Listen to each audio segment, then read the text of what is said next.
Vasantdada sugar institute चौकशीवरून Rashtrawadi Congress Sharadchandra Pawar पक्ष आक्रमक राजकारण करण्याची गरज नाही. प्रदेशाध्यक्ष आमदार शशिकांत शिंदे.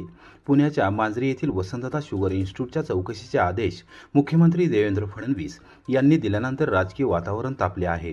या पार्श्वभूमीवर राष्ट्रवादी काँग्रेस शरदचंद्र पवार पक्षाचे प्रदेशाध्यक्ष आमदार शशिकांत शिंदे यांनी मंगळवारी सकाळी 11:30 वाजता पत्रकारांशी संवाद साधत सरकारवर जोरदार टीका केली. खरं म्हटलं तर मागच्या वेळेला ज्यावेळेला शेतकऱ्यांच्या बिलातून 1 रुपया त्या ठिकाणी कापण्याच्या बाबतीमधला निर्णय घेतला होता, त्याला विरोध केला म्हणून का राजकारणातून याचं खरं म्हटलं तर माहिती घ्यावी लागेल. परंतु मला वाटतं की ज्यावेळेला अशा प्रकारचं वसंतदादा इन्स्टिट्यूटला याच्यातून टनामागे 1 रुपया घेतला जातो, साधारणतः 10 कोटी रुपयाचा गोळा होत असेल तर मंत्रिमंडळामध्येच एक निर्णय होतो आणि सरकारचं तेवढंच अनुदान त्या ठिकाणी दिलं जातं आणि त्याचा उपयोग जो आहे तो उपयोग हा वेगवेगळ्या प्रकारची संशोधन करण्यासाठी वसंतदादा इन्स्टिट्यूट करतं. त्याला शासकीय मंत्रिमंडळाची सुद्धा मान्यता असते. परंतु आता त्यामध्ये सुद्धा राजकारण जर दिसत असेल तर मला वाटतं दुर्दैव आहे. नवीन शासन यामध्ये शोध करतंय संशोधन करण्याच्या ऐवजी.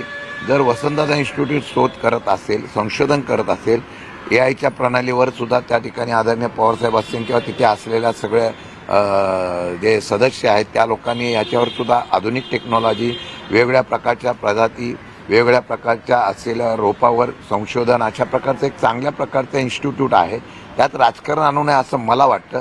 पण दुर्दैव आहे, अशा प्रकारची चौकशी जर करायची आदेश दिले असतील तर मला वाटतं की आता राजकारणाची ही भूमिका योग्य नाही असं माझं मत आहे. असं वाटतं की पूर्वी एक अतिवृष्टीच्या बाधित असलेल्या शेतकऱ्यांच्या संदर्भामध्ये सीएम फंडामध्ये आपल्याला अशा प्रकारचा निर्णय घेण्याचा निर्णय जो झाला होता त्याला शेतकऱ्यांचा विरोध झाला, शेतकरी संघटनेच्या प्रतिनिधींचा विरोध झाला आणि तो विरोध झाल्यामुळे मग इकडे तुम्ही देताय मग तिकडे का देत नाही, अशा प्रकारची भावना आहे का असं मला त्यात वाटतंय. की आता 100% कालच अमित भाईंनी सांगितलं की आता कोणाच्याही कुबड्यांची आम्हाला गरज नाही, आता 100% भाजपा अशा प्रकारचं घेत असेल तर भाजपचा आत्तापर्यंत प्रवास बघितला तर मला वाटतं की ते मित्रांचा फक्त तेवढ्या पुरताच वापर करतात, नंतर सोडून देतात. त्याचंच हे प्रत्यंतर आहे का मग सांगता येत नाही. म्हणजे गरज संपली आगामी स्थानिक स्वराज्य संस्था निवडणुकीसाठी. कदाचित दबावाचं राजकारण असू शकतो, पण ह्यात मला वाटत नाही दबावाचं राजकारण आहे. ह्यामध्ये एक वेगळ्या प्रकारची चौकशी जर का केली आहे याची माहिती घ्यावी लागेल. मी स्वतः आदरणीय पवारसाहेबांच्या उपस्थितीमध्ये पहिलं नाशिकला मोर्चा काढला, जिल्हाधिकारी कार्यालयाच्या समोर आम्ही आंदोलनाला बसलो होतो, काळी दिवाळी साजरी केलेली आहे. परत आम्ही ती आंदोलनाची तीव्रता वाढवतोय. अजूनही पाऊस पडतोय. शिवसेनेने सुद्धा मोर्चा काढला संभाजीनगरमध्ये. याचा अर्थ शेतकऱ्यांच्यासाठी आक्रोश करण्याचा प्रयत्न आपण सातत्याने आम्ही सगळेजण करतोय. त्यामध्ये बच्चू कडू सुद्धा महाराष्ट्रामध्ये पुढाकार घेत आहेत. मला वाटतं की आता शेतकऱ्यांची आर्त हाक ह्या सरकारला कळत नाही, हे दुर्दैव आहे. म्हणून सरकार तिथे बोलवल्यानंतर आता सुद्धा त्यांनी पॅकेज केलं, दिवाळीच्या आत देतो मदत सांगितली, पण ते सुद्धा केंद्राचे 450-500 कोटी आले आणि राज्यांनी काहीतरी द्यायचंय. शेतकऱ्यांच्या पेक्षा आता सरकारला कर्ज देण्याची वेळ आली अशी परिस्थिती राज्यात आहे. मंत्र्यांना घेरावा घातला जातो शेतकऱ्यांकडून. मंत्र्यांना विचारल्यानंतर शेतकऱ्यांच्या बाबतीमध्ये राज्याचे उपमुख्यमंत्री सुद्धा म्हणतायत की आम्ही, मुख्यमंत्री म्हणतायत की आम्ही कर्जमाफी देणार नाही. असं कधी पण आत्महत्या करायला लागतात शेतकऱ्यांना, कर्जमाफी तुम्ही कधी देणार याचा एकदा मुहूर्त शोधा. बच्चू कडूंनी सांगितलं आता कोणाची मुहूर्त बघताय का काय, तशा पद्धतीने त्यांनी एकदा मुहूर्त तरी सांगा म्हणजे शेतकऱ्यांना दिलासा तरी भेटेल. अहमदपूरसह कराड उत्तर मतदारसंघातील मान्यवरांचा भारतीय जनता पक्षात जाहीर प्रवेश. भारतीय जनता पक्षाच्या महाराष्ट्र प्रदेश कार्यालयात कराड उत्तर विधानसभा मतदारसंघातील मान्यवर नेते, सामाजिक कार्यकर्ते आणि पदाधिकाऱ्यांनी पक्षाच्या विचारधारेवर विश्वास ठेवत जाहीर प्रवेश केला. या सर्व कार्यकर्त्यांच्या प्रवेशामुळे कराड उत्तर मतदारसंघात भाजपचा पाया अधिक मजबूत झाला आहे. प्रदेशाध्यक्ष आमदार रवींद्र चव्हाण, प्रदेश उपाध्यक्ष विक्रम पावसकर, आमदार मनोजदादा घोरपडे हे प्रमुख यावेळी उपस्थित होते. या मान्यवरांच्या उपस्थितीमध्ये झालेल्या पक्षप्रवेश सोहळ्यात उत्साहाचे वातावरण होते. पंतप्रधान नरेंद्र मोदी यांच्या नेतृत्वाखाली देशाचा तर मुख्यमंत्री देवेंद्र फडणवीस यांच्या नेतृत्वाखाली महाराष्ट्राचा विकास झपाट्याने होत आहे आणि सामान्य नागरिकांपर्यंत शासनाच्या योजना पोहोचत आहेत. त्यामुळे या विकास यात्रेत सहभागी होण्यासाठीच त्यांनी भारतीय जनता पक्षात प्रवेश करण्याचा निर्णय घेतला असल्याचे पदाधिकाऱ्यांनी सांगितले. आमदार रवींद्र चव्हाण यांनी नव्याने प्रवेश केलेल्या कार्यकर्त्यांचे स्वागत करताना सांगितले की भाजप हा फक्त पक्ष नाही तर एक परिवार आहे. समाजातील सर्व घटकांना न्याय मिळवून देणे आणि विकासाची गती वाढवणे हेच आमचे उद्दिष्ट आहे. आमदार मनोजदादा घोरपडे यांनीही कराड उत्तरमधील कार्यकर्त्यांना प्रोत्साहन देत सांगितले की आपल्या एकत्र प्रयत्नांमुळे आगामी काळात कराड उत्तर भाजपचा मजबूत किल्ला बनेल. कार्यक्रमाच्या शेवटी सर्व नव्या कार्यकर्त्यांना पक्षाचे झेंडे देऊन त्यांचे मनपूर्वक स्वागत करण्यात आले. सभागृहात घोषणाबाजी आणि उत्साहाचे वातावरण निर्माण झाले होते. फलटणमध्ये आत्महत्या केलेल्या डॉक्टर युवतीला न्याय मिळवून देणार खासदार श्रीमंत छत्रपती उदयनराजे भोसले घटनेबद्दल व्यक्त केला तीव्र संताप.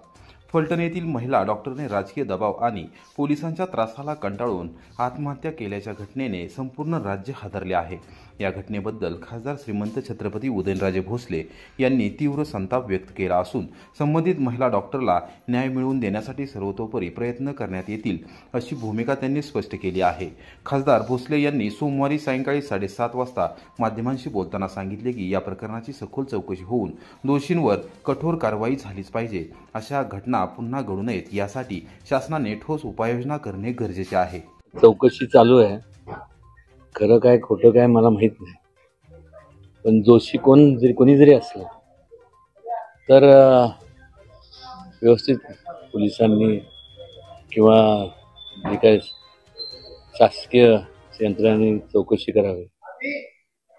असे अनुचित प्रकार होता कामा नये, घडता कामा नये. आणि कोणी जरी असलं तरी शिक्षाही झाली पाहिजे. कारण की सातारा जिल्ह्याची जर एकंदरीत परंपरा जर पाहिली तर ह्या जिल्ह्याने केवळ महाराष्ट्रालाच नाही एक देशाचं काम केलं. चव्हाणसाहेबांच्या माध्यमातून असेल असे नेते होऊन गेले.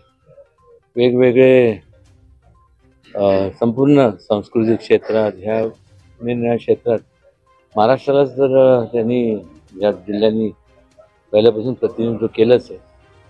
आणि दुर्दैवाने असं जर घडत असेल तर असे अनुचित प्रकार भविष्यकाळात होताच कामा नये. आणि त्यात करता मी उद्या मुख्यमंत्र्यांशी बोलणारच आहे. किंवा आज मला त्यांच्याशी संपर्क साधता आला नाही, पण मला खात्री आहे की त्यांनी ते यंत्रणा जे असतील शासकीय यंत्रणा ते कुठेही कमी पडणार नाही.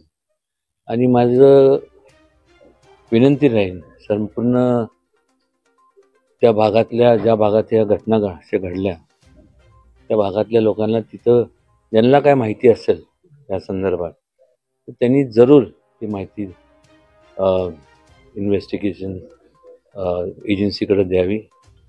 आणि जास्तीत जास्त लवकरात लवकर अशा लोकांना म्हणजे त्यांना कुठली शिक्षा द्यावी. त्यांना एकच म्हणजे फाशीशिवाय दुसरी काही शिक्षा असू शकत नाही. पोलिसांचं काम करतात, सगळे तपासले, पण मात्र ह्याच्यात राजकारण करून ठराविक लोकांना टार्गेट केले जाते असं वाटतंय तुम्हाला? नाही, असं आपण निदर्शन आणून घ्या.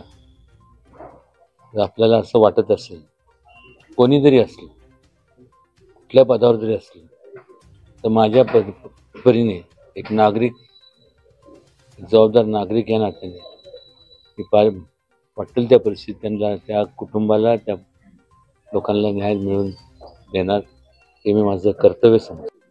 साहेब निंबाळकर रणजित निंबाळकर आहे, संजय राऊत असतील, अंबादास दानवे असतील यांनी थेट आरोप केलेले त्यांच्यावर यांचाच हात आहे.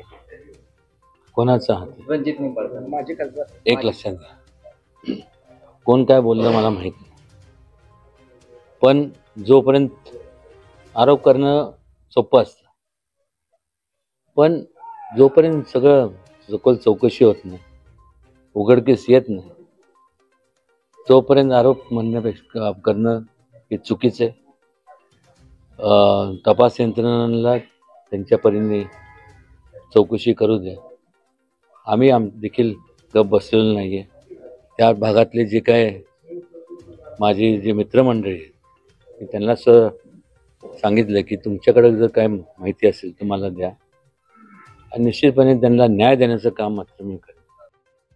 कोरेगाव कराड रेल्वे मार्गाचे दुहेरीकरण आणि विद्युतीकरणाचे काम अंतिम टप्प्यात युद्धपातळीवर कामे सुरू.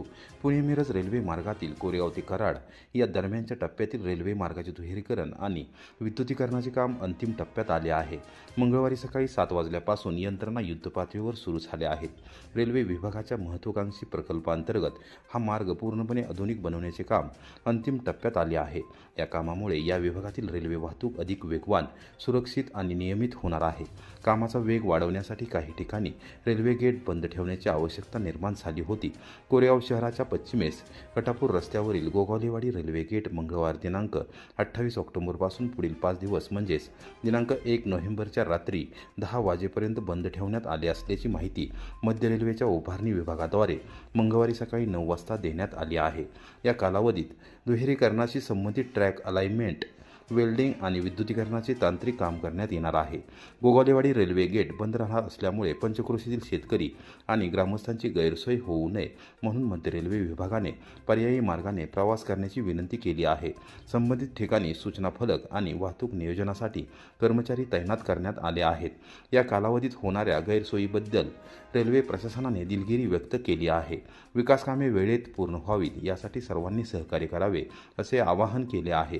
रेल्वे मार्ग दुहेरीकरण आणि विद्युतीकरण पूर्ण झाल्यानंतर प्रवाशांना अधिक सोयीस्कर आणि वेळबद्ध रेल्वे सेवा उपलब्ध होणार आहे. या प्रकल्पामुळे पुणे मिरज दरम्यान गाड्यांची संख्या वाढवणे, मालवाहतुकीचा वेग वाढवणे आणि रेल्वेचे आर्थिक उत्पन्न वाढवणे शक्य होणार आहे. तसेच स्थानिक विकासालाही मोठी चालना मिळेल अशी अपेक्षा व्यक्त केली जात आहे.